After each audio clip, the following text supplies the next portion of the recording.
On the day of the car crash, my partner was throwing a party for her first love's birthday. I didn't make it, lying on the sidewalk clutching our sick kid while waiting for help. When I woke up, I was back in my high school days. A sweet and innocent girl in the backseat blushed and asked if I wanted to be her boyfriend. No way, that's so gross. Don't ever say that again. Everyone at Riverside High was buzzing about it.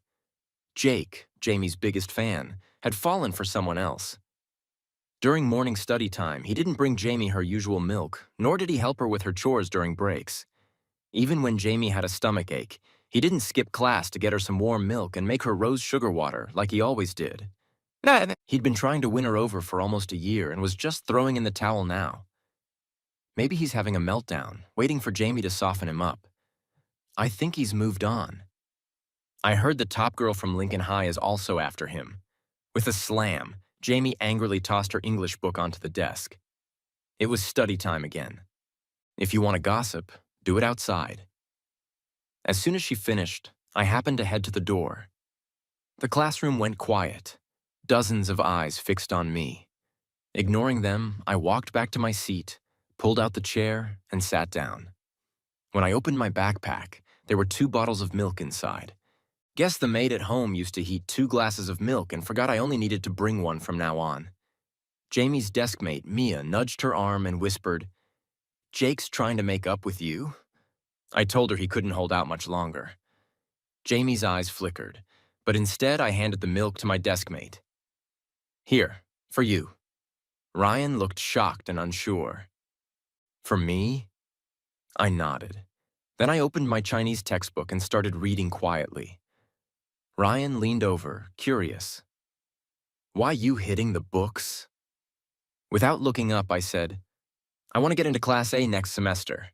I got into Riverside with the 2nd highest score in the city, but just to be in the same class as Jamie."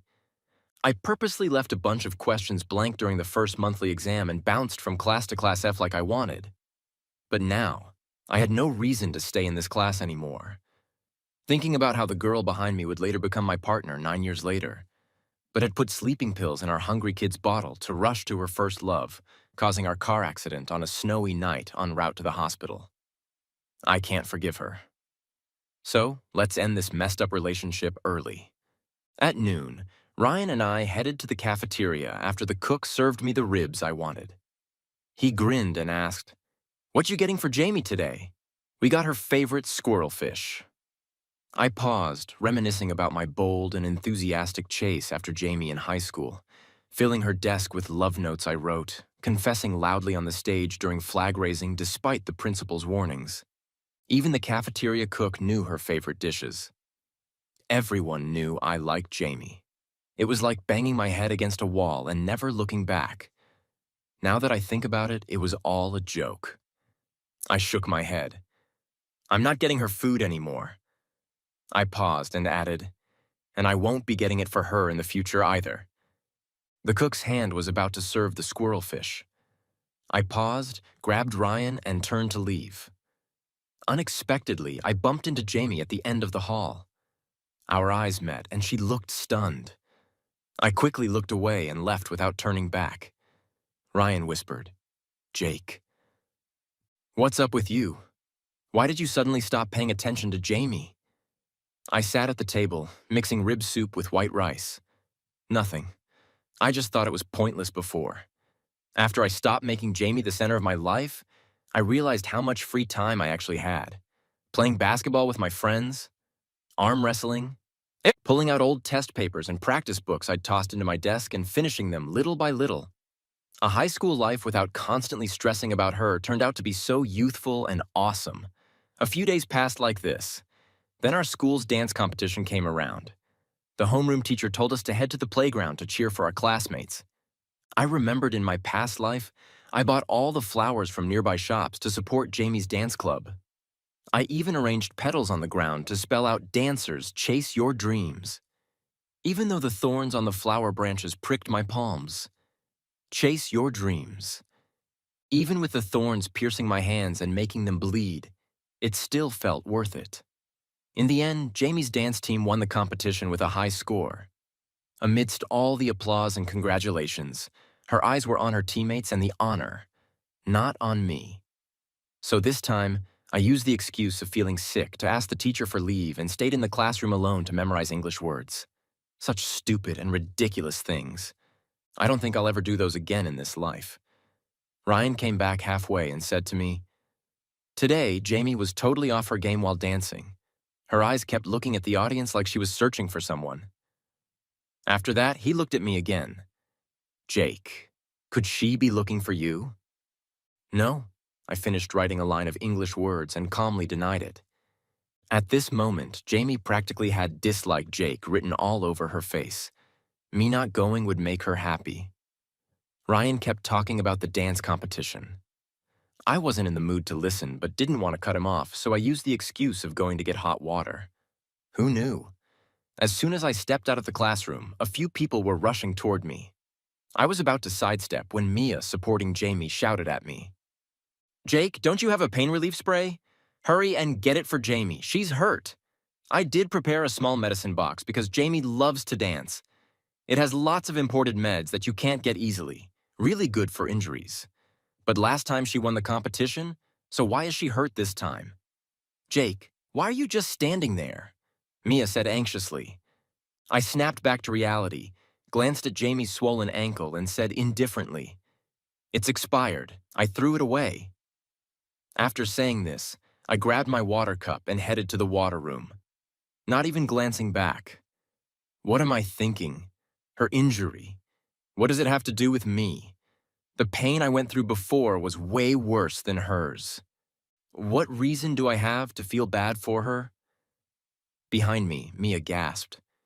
I felt a piercing stare on my back, like someone trying to drill a hole through me. Because of her foot injury, Jamie took a few days off and hadn't attended school for 2 days. When my mom heard about it, she had the maid make some bone broth and insisted I deliver it to Jamie to help her recover. Our families were close friends, and Jamie had grown up under my mom's watchful eye. She wouldn't be at ease unless I personally visited and showed my concern. Despite my repeated protests, I couldn't resist my mom's persistent demands. She even told the driver to make sure I got to Jamie's doorstep directly to stop me from bailing halfway. Reluctantly, I took the chicken soup to Jamie's house. It was late afternoon, and the sycamore leaves rustled in the wind. I wrapped my thin jacket tighter as I got out of the car and saw a white 3-story house. The last rays of the setting sun cast an annoying orange glow over it. It was all too familiar. As a kid, I often visited her home, and we even lived together there for almost 2 years. Every corner of this place was filled with our memories. Her feeling down after a breakup, and me, comforting her despite my own heartbreak. Her promising to be good to me for life, and me, naively believing her. My heart felt like it was being ripped apart. The pain made me tremble all over. After a while, I calmed down, opened the thermos, and the delicious smell of bone broth floated out. I placed it on the ground and fed it to a stray dog. Such good stuff. She didn't deserve it.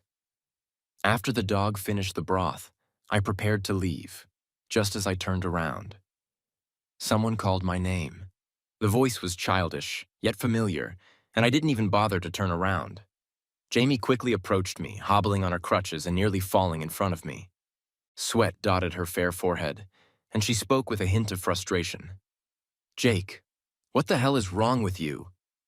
I swallowed the lump in my throat.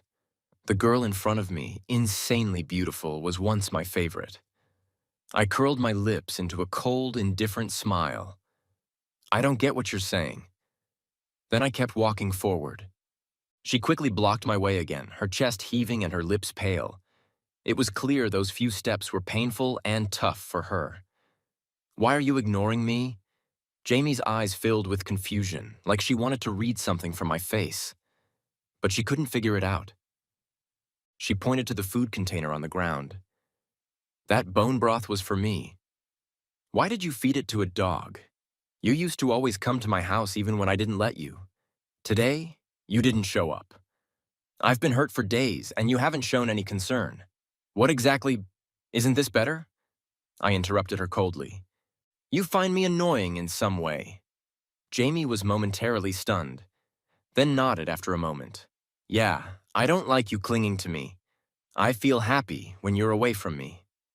After saying this, she stared at me and pulled out a mocking smile. "Jake, you better not be trying some trick to get my attention. You know I hate that." A trick? No surprise Jamie would think that. In my past life, I did a lot of childish and stupid things to get her attention. Although I eventually made her my partner, I never truly won her heart and ended up dying miserably on the street. So in this life, I won't waste any more time or feelings on her. You're overestimating yourself. I don't have time to play games with you.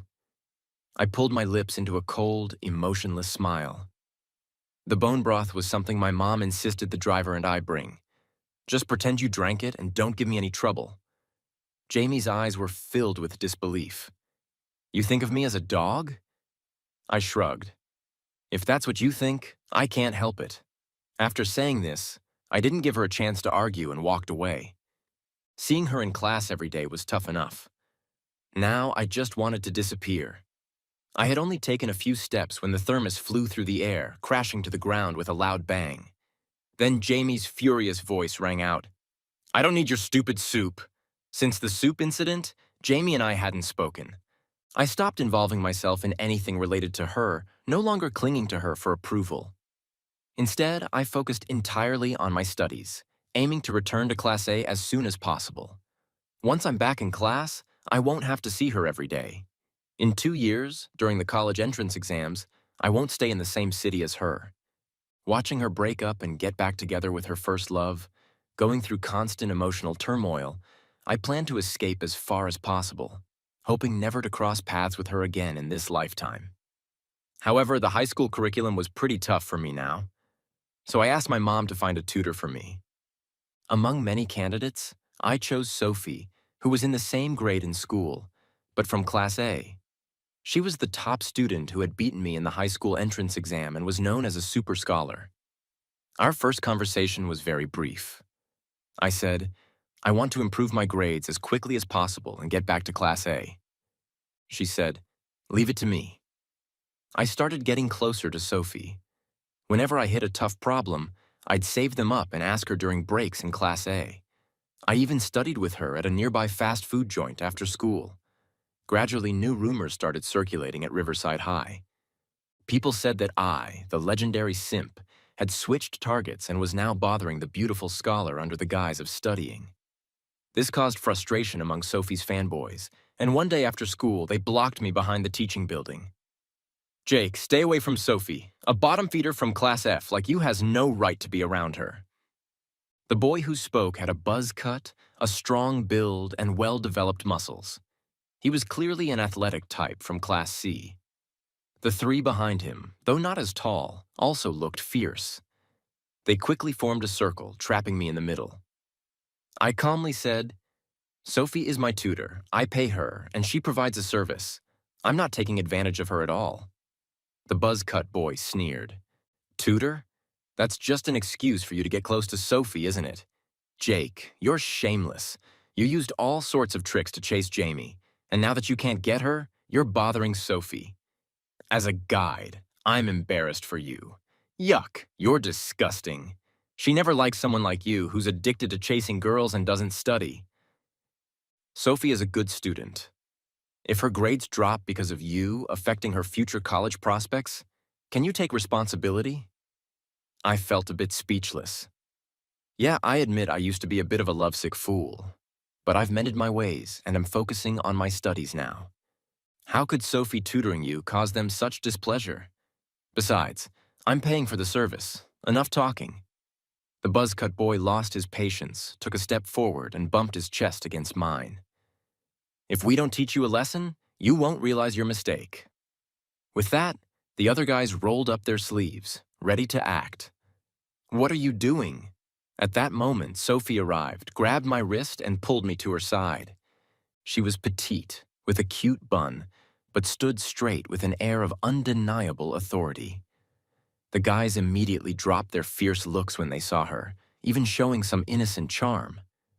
They changed expressions faster than a Sichuan opera face change. "Sophie, don't be fooled by Jake. He's just a player. He couldn't get Jamie, so now he's after you." We're doing this for your own good. If this loser from Class F affects your studies, what will you do? He just wants to date you, unlike us who genuinely care about you. Sure, sure. They called me a player while trying to butter her up. Sophie cut them off sharply. Jake is my employer. Her loud voice even surprised me. She stood in front of me, announcing boldly, I rely on him for my livelihood. Anyone who cuts off my source of income will face my wrath. A middle schooler acting tough. With that, she pulled me away quickly under their astonished gazes. Once outside the school, she checked me closely, turning my arm this way and that. Did you get hurt? I shook my head. She sighed in relief. Good, I'll handle those guys. They won't bother you again. You won't stop letting me tutor you because of this. Will you? I dared to say, no one can teach you better than I can. Seeing my silence, she got a bit anxious. I'll take care of your classroom duties. I'll also fetch hot water for you until you graduate. From now on, you're under my protection. She looked up at me, her eyes bright like grapes, and a sweet lychee scent wafting from her. Okay, Jake. I couldn't help but smile. Such a small girl. Where did she get the guts to stand in front of a nearly 6-foot-tall guy like me to protect me? So I nodded. Actually, Sophie had a great way of explaining things. Changing tutors suddenly would be inconvenient. She relaxed. From now on, I come to your class. Let them talk about me. Her arrival immediately caused a stir in the class. Under the watchful eyes of dozens of students, Sophie calmly walked over to me, naturally took the pen from my hand, glanced at the math problem I couldn't solve, and quickly wrote out the solution on a scrap paper. I gave her a thumbs up in admiration. A top student is indeed a top student. Behind me, Mia nudged Jamie's arm and whispered, That's Sophie, the one who's been close to Jake lately. Jamie snorted coldly and turned her head to continue touching up her makeup.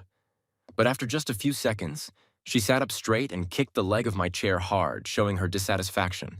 She said, Jake, you're disturbing my rest. I frowned at her. I had been silently looking at the problem and hadn't made a sound.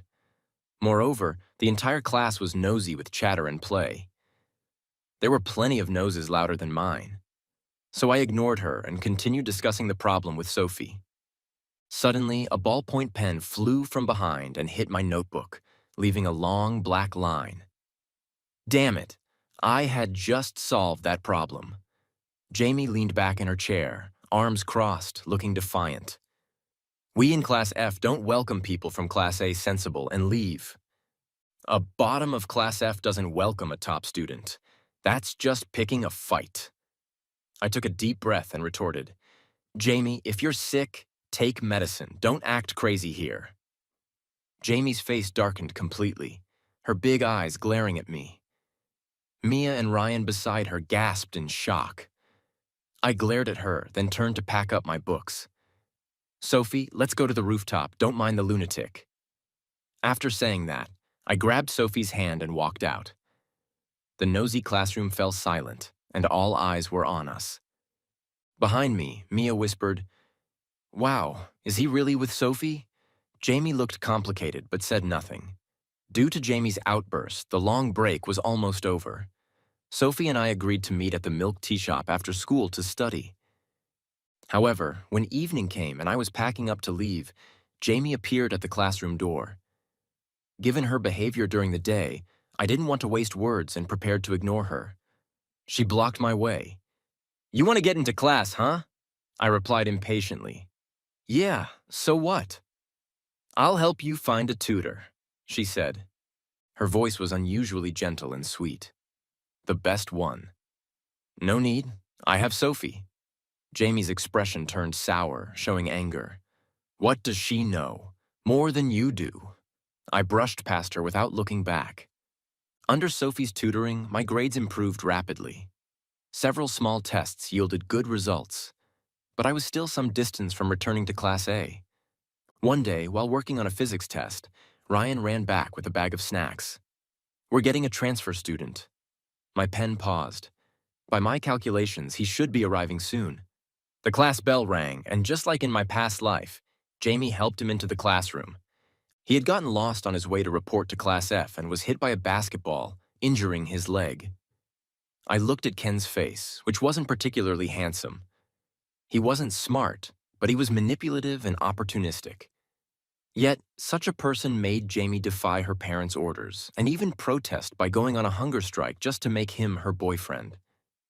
I witnessed their entire process of flirting, dating, breaking up, reconciling, and finally breaking up again. I took advantage of her vulnerability back then. Jamie, deeply hurt, drank herself into oblivion, and I stayed by her side. I was there when she drank, smoked, and suffered from insomnia, when she cried. I cried when she laughed. I laughed one night after she got drunk. She untied my belt.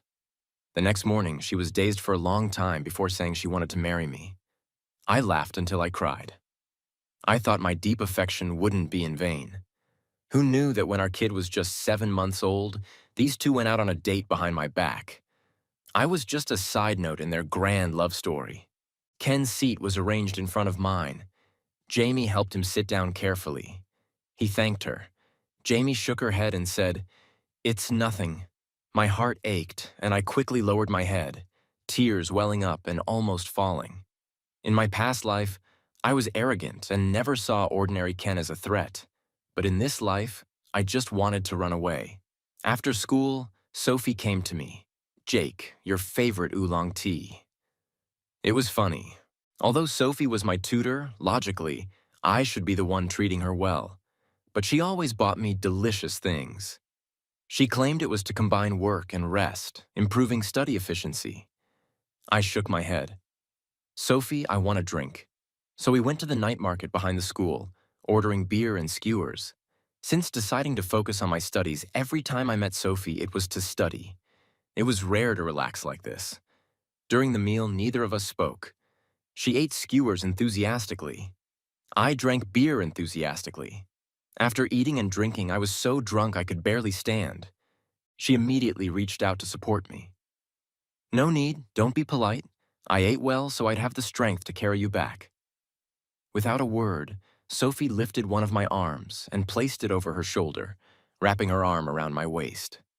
Her soft, fragrant body tried to support a grown man's weight.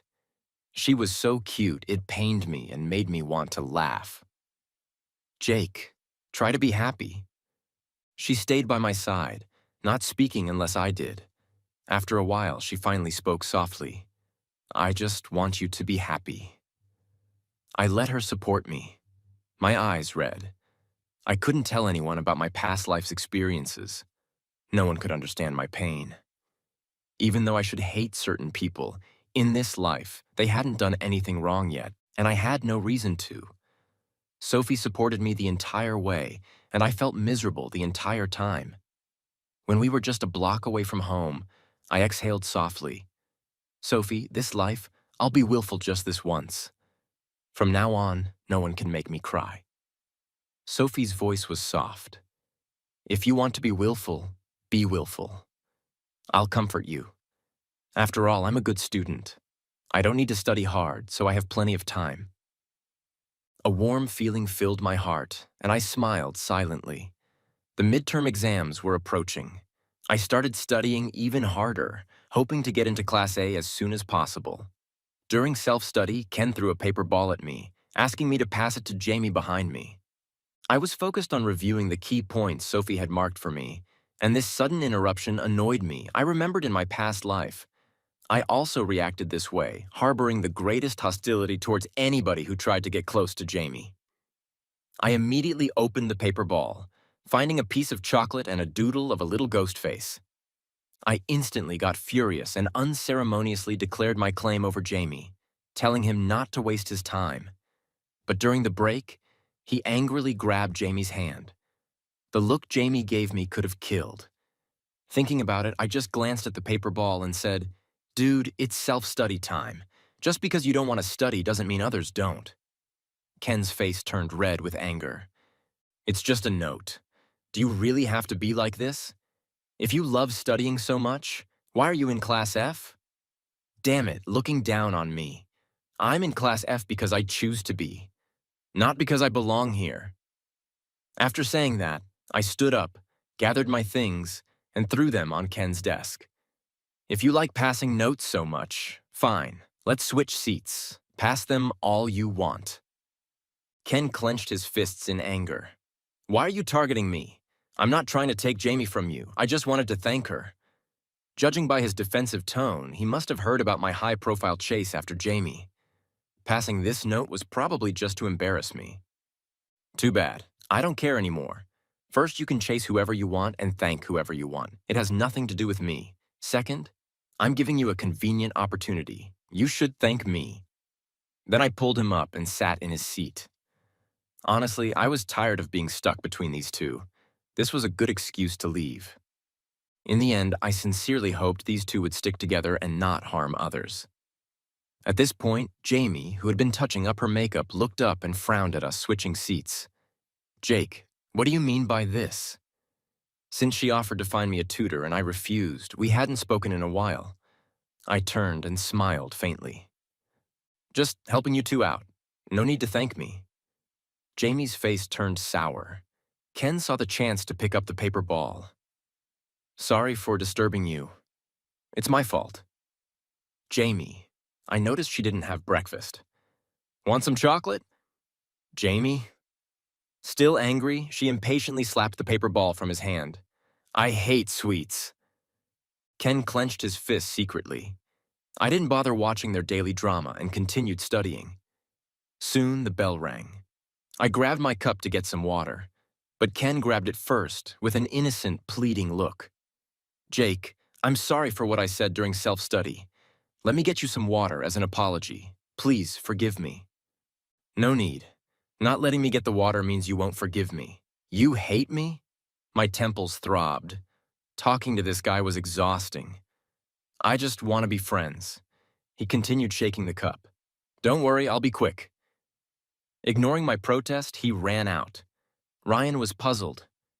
Is he okay? I shrugged, showing I didn't understand. About 5 minutes later, Ken came back with hot water. Jake, here you go. As I reached for it, he let go early, deliberately tipping the cup towards him. The steaming hot water spilled out, scalding his hand. Jake, I just wanted to be friends. Why won't you forgive me? His shout drew the entire class's attention. Can you believe it? A 16-year-old playing such childish, disgusting tricks. I used to think that despite his poor background and academic performance, there must be some unknown charm in him that made Jamie so deeply in love with him. But seeing this now, I was about to lose my cool when Jamie rushed over. What happened? Where did you get burned? When Jamie rushed over, what happened? Where did you get burned? Ken showed his red, scalded hand. I'm fine, don't blame Jake. To my surprise, she ignored Ken and came straight to me, checking my hand carefully. Compared to Ken's red, scalded hand, I only had a few red spots. Are you blind? Jamie yelled at Ken. Can't even hold a cup of hot water properly. Her words stunned both Ken and me. Jamie forcefully dragged me to the infirmary. The doctor's exact words were, if you had come any later, the wounds would have healed. Jamie cleared her throat, looking away.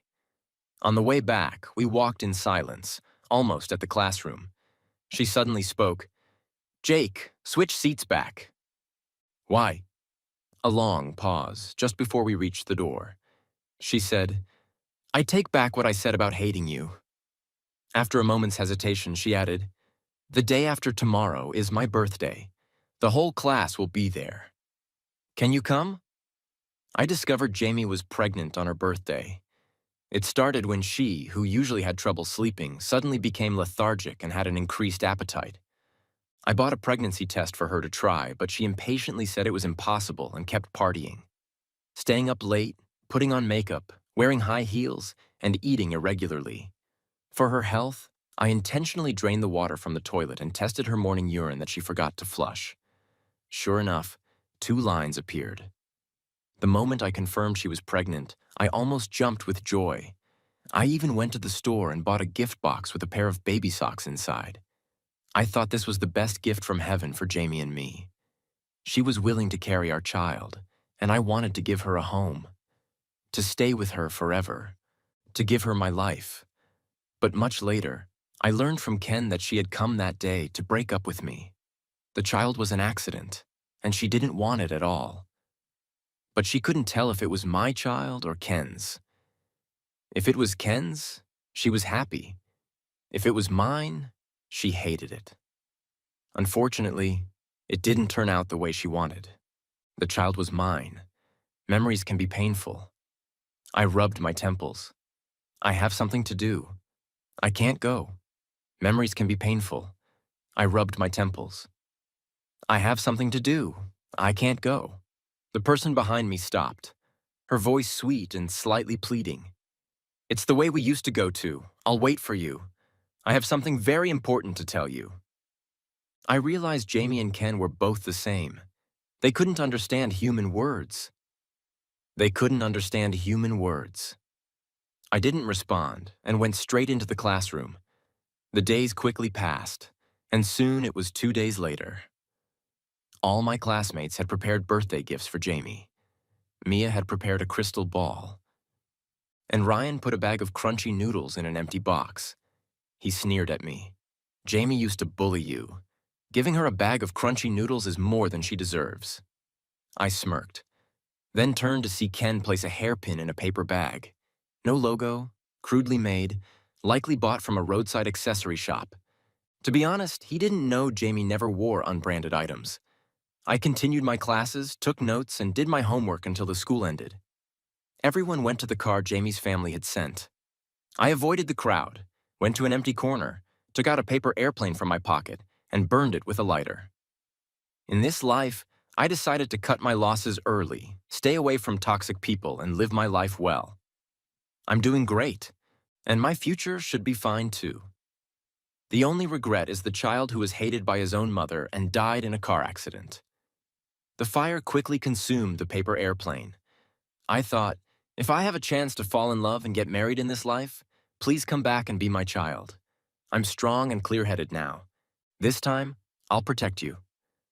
I went home, curled up in bed with a book, and it started to rain heavily outside. At midnight, Jamie called me. I turned off my phone. In the middle of the night, my mom woke me up saying Jamie was in the yard. I glanced at the clock on the wall. It was 3 in the morning. The rain hadn't stopped. I went outside. She stood in the drizzle, her hair sticking to her face, her eyes covered with a layer of moisture. Her first words were, "Why didn't you come?" Holding an umbrella. I stood 5 or 6 steps away, not wanting to get closer. The umbrella was small, and I didn't want to share it with her. I never said I would come. Jamie closed her eyes, took a deep breath. Fine, it doesn't matter. She opened her eyes, went to the car to get a cake, and brought it to me. I waited for you to blow out the candles. I didn't move, watching the rain drip from her hair, her lips turning blue with cold. But I didn't feel any sympathy. Our eyes met, and she saw the coldness in mine. Her smile faded, and she sighed. Jake, can't you just give in? Please? Please show some mercy and acknowledge me. Don't look at me like that. My eyes fell on the cake in her hands. In the past, I was always the busiest on her birthday, choosing gifts, baking the cake, writing cards, decorating the venue, etc. I never expected anything in return, nor did I hope to blow out the candles with her. I just wanted her to be happy. I don't know why this Jamie suddenly started caring about me in this life, but belated affection is worth less than grass. I no longer cared. Jamie, don't you understand? I don't like you anymore. Not only do I not like you, but I also don't even want to be friends with you. My words left her stunned. What? I switched seats with Ken to stay away from you. I aimed to get into Class A to be far from you. I used to like you, and it troubled you. I realized my mistake, and I've changed. Jamie shook her head vigorously. No, it's not like that. Jake, I like you. From the moment you ignored me, I realized my mistake. I wanted you to come to my birthday party to confess to you. I prepared flowers, fireworks, a 3,000-word love letter. Too late. Or maybe I'm just too vengeful. I learned my lesson after one heartbreak. Jamie, let's end it here. Don't come to me anymore. Our ties end here, right now.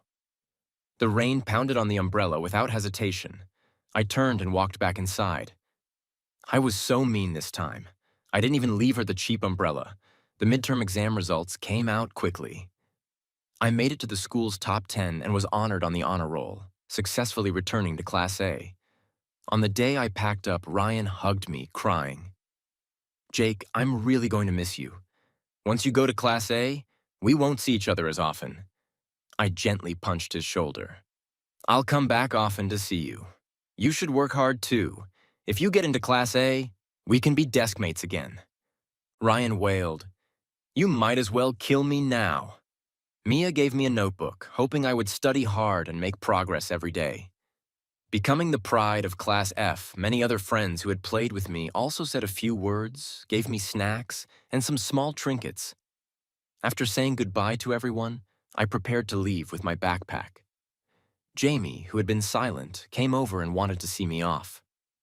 No need, I refused. Jamie's outstretched hand froze awkwardly. At that moment, Sophie walked in from outside, naturally linking her arm with mine, and under Jamie's jealous gaze, escorted me to Class A.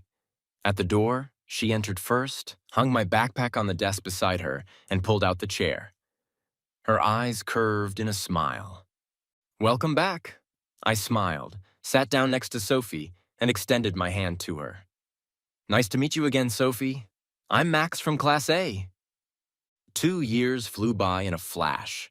During this time, Jamie occasionally came to Class A to find me. She brought me meals, water, and an umbrella when it rained.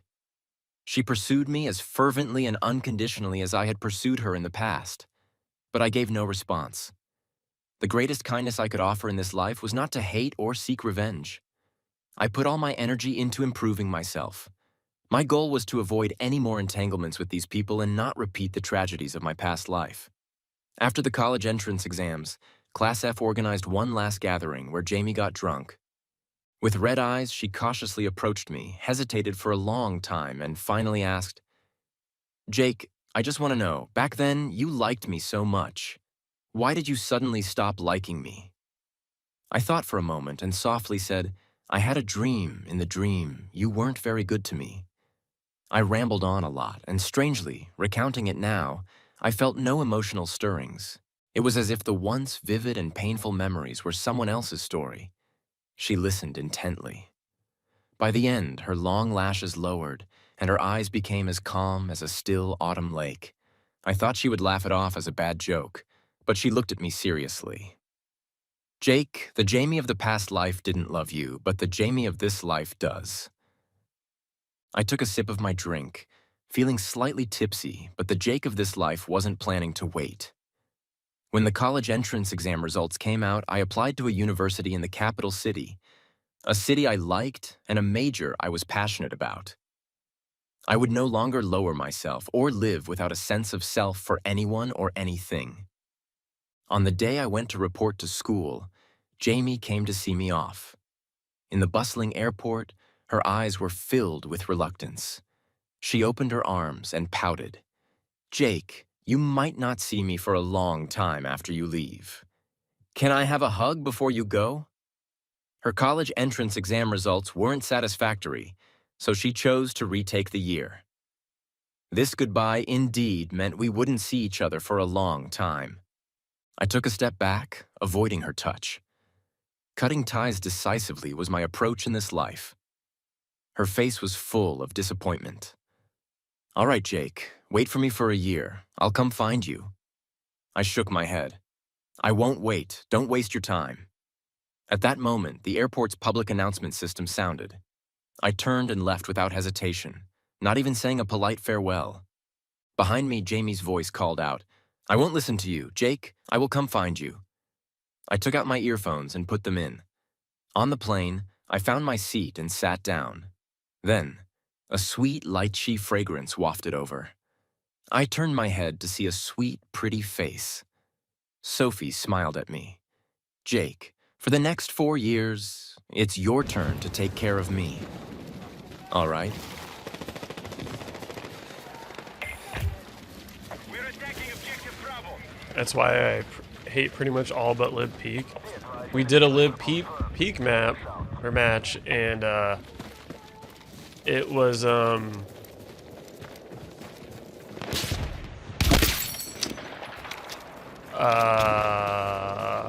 pretty rough as well.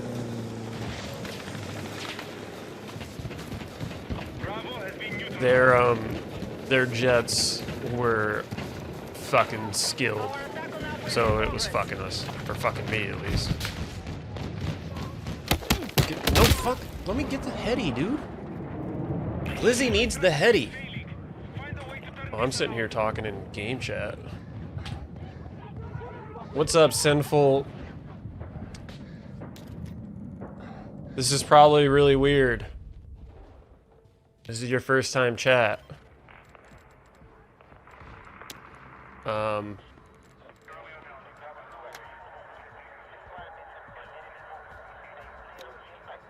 It's not what it looks like. It's what it looks like. Poor life decisions. I am, in fact, a wiener.